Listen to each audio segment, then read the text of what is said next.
December 2015 has been set as the deadline by the DVLA for all commercial vehicles to fix seatbelts. A workshop has begun to train selected artisans in fixing these seatbelts, but some intercity commercial drivers are requesting to be exempted. We'll find out exactly what's going on shortly. Brought to you by Lipton Tea, still the world's #1 tea brand. The second phase of the seatbelt campaign is to train trainers on the installation of seatbelts on vehicles. 120 beneficiaries were picked from garages across the country, with experts from Spain as the trainers.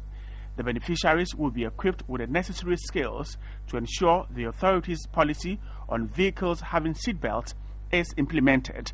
The seatbelt is a secondary safety device designed to minimize or prevent injury to vehicle occupants when a crash occurs. The Chief Executive Officer of the Driver and Vehicle Licensing Authority, Rudolph Beckley, explains drivers who flout this directive will pay between 60 and 300 Ghana cedis.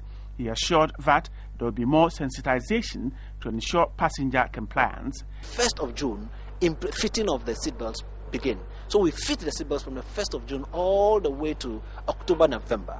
Once the fitting process is going on, there is a committee that is embarking on in-depth public education, public sensitization. By the first week of December, the law on enforcement of seatbelt starts. So we are going to use the seatbelt as one of the criteria for the assessment of the vehicle in terms of roadworthy. We are saying is that the DVLA has subsidized this seatbelt process to a very lowest level. That is why the DVLA itself went to Spain. We went to Spain to get the manufacturer. We are not using any third party. All we ask is that for a 20-seater vehicle, on average, you are paying 1,420. But let us ask, can you compare the lives of 20 people as against 1,420 Ghana cedis? The obvious answer is no.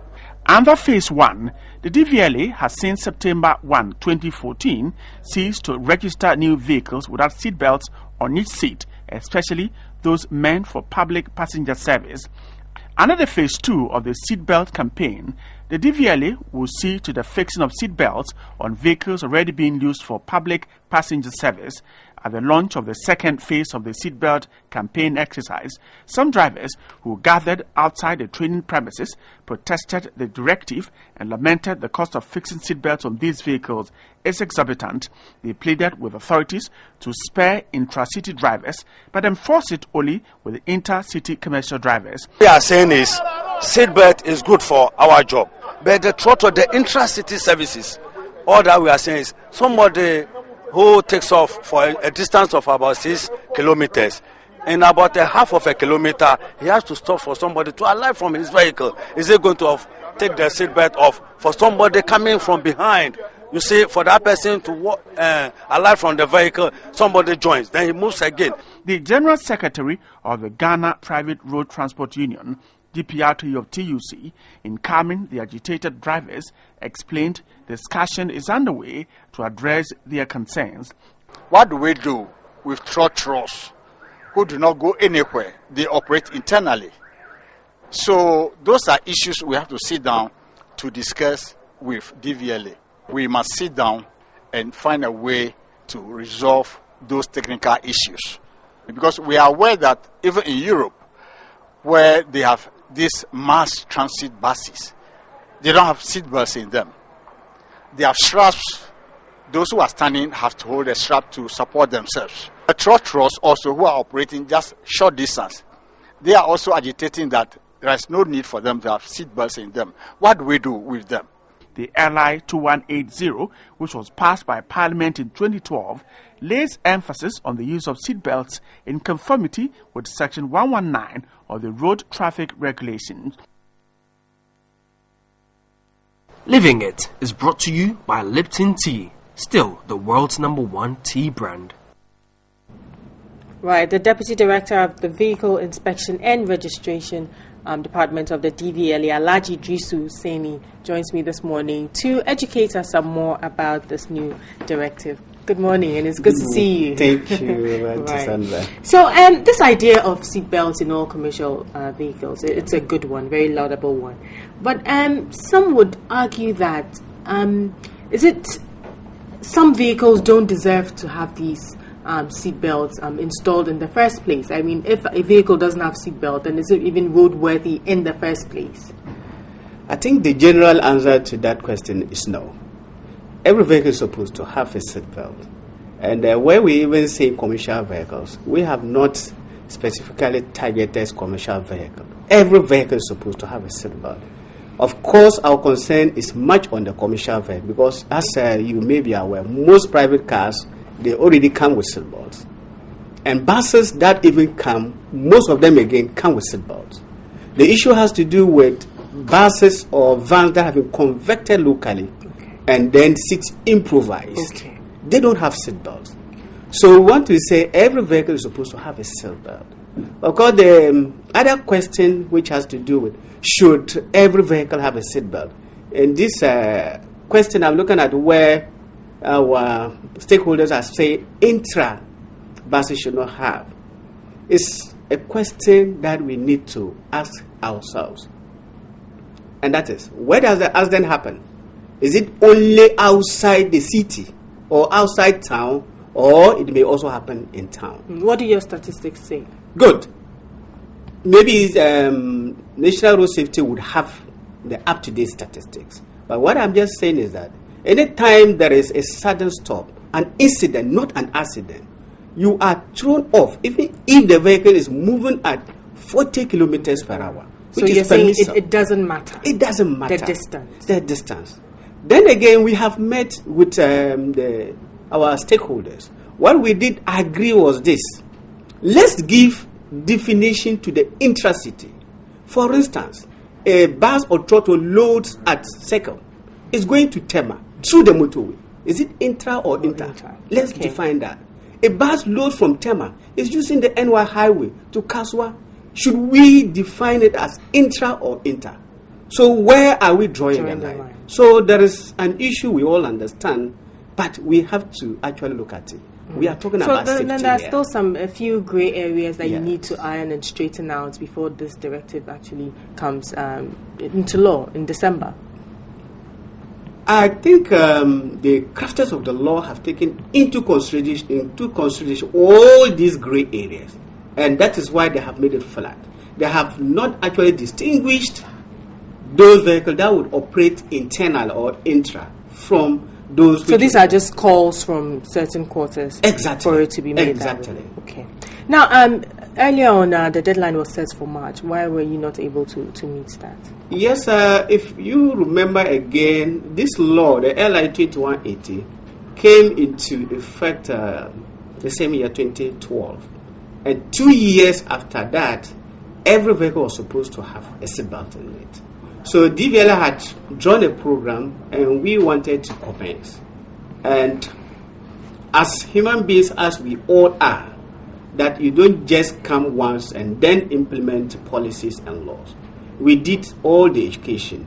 Of course, most stakeholders felt the education was not done to the bottom, so they wouldn't be comfortable if we said we're actually doing it in March or setting off in March. So there was again a tete-a-tete, and then we agreed, we all come into agreement, we would push it from March to June this year. But the first phase had actually commenced, which had to consider only new vehicles. So the second phase is what we are now commencing in June. Okay, so you think by June the public would have been well informed, well sensitized by then? Certainly, yes. Okay. Speaking about the artisans, what informed the selection? Yeah, but DVLA indeed consulted, and we have the Ghana National Association of Garages, who are the artisans. They actually come into the fabrication of seats and then the repair of the bodies. So we liaised with them. They have given us their members. I think currently they give us close to 66 garages spread nationwide. So we are training their members, and we've broken the training into 2 sessions or 2 areas. The Southern Zone, which is comprising of the Western region, Central region, Volta, Eastern, who are coming to Accra. We commenced it yesterday. It was launched. And then the second phase will be in Kumasi to cover the northern zone or the northern belt, comprising of the 3 northern regions, be Ashanti itself, Okay, so if you require a seatbelt fitted in your vehicle, you have to come to these centers in order to get it done. We are actually accrediting these garages who are receiving this training so that they will be in the capacity to install this. Okay, and this is 66 in number nationwide.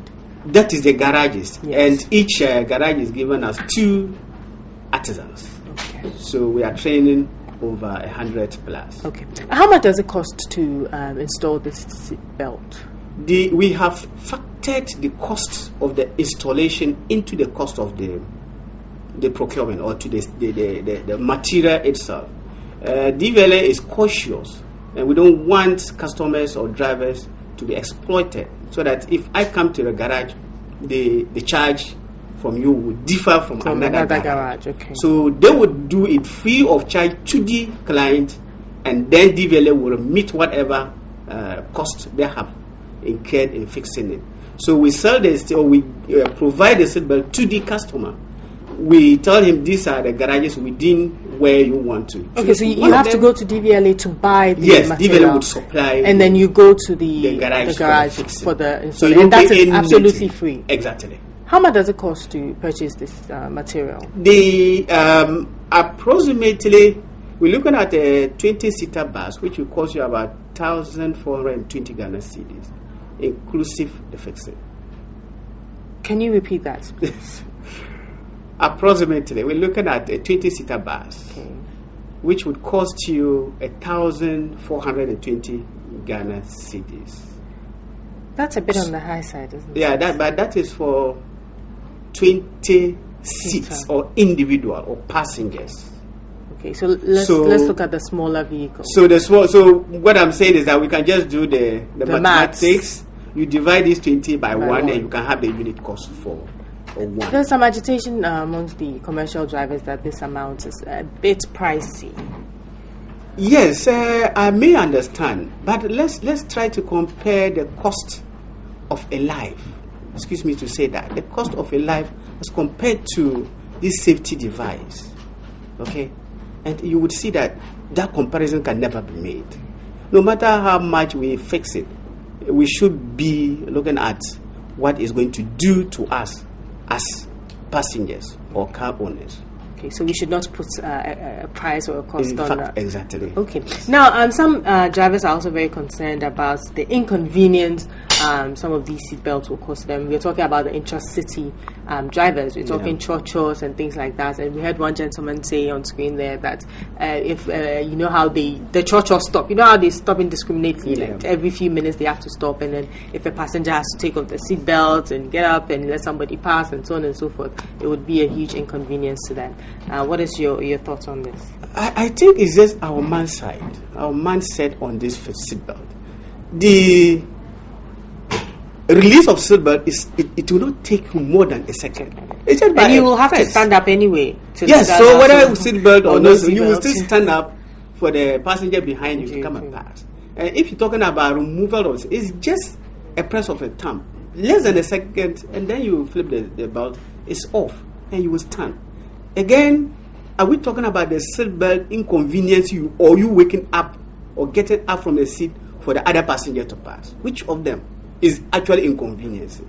Currently, I think it still even comes back to your points about how much we value life. Exactly, life. A few seconds for you to take off seatbelt shouldn't be such a huge inconvenience. No, not at all.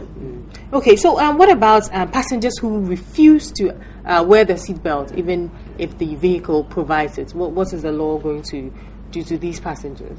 Fortunately, the law has taken recognition of some of those things. Unlike before, people thought it was a responsibility of the driver to make sure the passengers wear seatbelts. This time, the law has taken into account if the seatbelt is provided and the passenger doesn't wear it, the law takes up the passenger. All the driver is to do is to inform you, the passenger, that please wear your seatbelt. And that is enough. It is the driver's duty to let all passengers know immediately that they enter his vehicle that you have to wear your seatbelt. Please wear your seatbelt. If the passenger doesn't, the driver has done what he's supposed to do. And the driver has also the right to eject a passenger who refuses to wear the seatbelt. Okay. And the law will cover him. Do we have any idea what the law will do to passengers who refuse to wear the seatbelt? I wouldn't go there because I think the courts will deal mandate with that. Yes, okay, what about vehicles who do not have or do not comply with this directive of getting seatbelts in their vehicle after the deadline? Yes, after the deadline, the enforcement bits will start. For instance, DVLA does the primary enforcement part, where we will refuse to renew your roadworthiness certificate just because you don't have seatbelts in your car. Because seatbelt provision would now be a criteria to assess for roadworthiness certificate. That is one side, that's the primary enforcement side.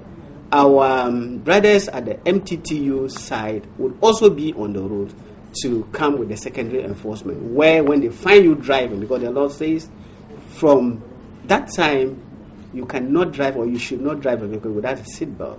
And if you sit in the car, you must wear your seatbelt. So where you do that, the MTTD will be able to pull you out of the road and then prosecute and then process you for prosecution. Right. Now, I'm happy you mentioned roadworthiness, and I'm glad you're here this morning. On the front pages of some of the newspapers this morning, I believe the Ghanaian Times, there's a report of fake roadworthy certificates in the system by these Goro boys.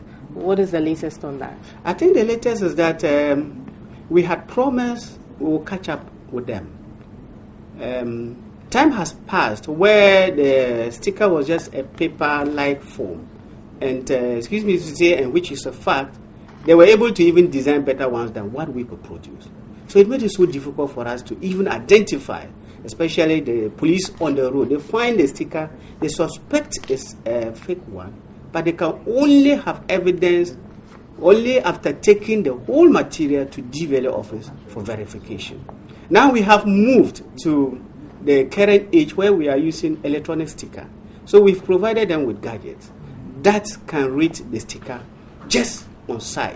So they see the authenticity of the certificate. Yes, the authenticity of the certificate, or that's the sticker. So they don't need to peel it. They only use the reader, the sticker reader machine, point at it, and then it gives them the details. So if the details on the screen differs from what is on the, then they know this is a fake one. So they are actually catching up with the... And what are you on your part doing about these Goro boys? Because if they are not there to tempt us, we won't have all these problems. So what are you doing about these Goro boys? Because they are on your premises. Yes, fortunately we have done a lot. One is just what we are saying. So we are telling you that the Goro boys have no business issuing you with roadworthiness certificate. The DVLA is the mandated office that should inspect your vehicle and give you this certificate. So you don't sit in the office and just, the man says, because you want convenience, which of course is not convenience for me, that I can get you the certificate, just give me the money, leave the car, I'll go do it. So he goes to get the certificate for you. You put it, the next moment you are arrested. At least, if you have not been inconvenienced, I'm sure you will spend no less than an hour at the police station. So which of them do you prefer? To go and do your thing and get a genuine certificate?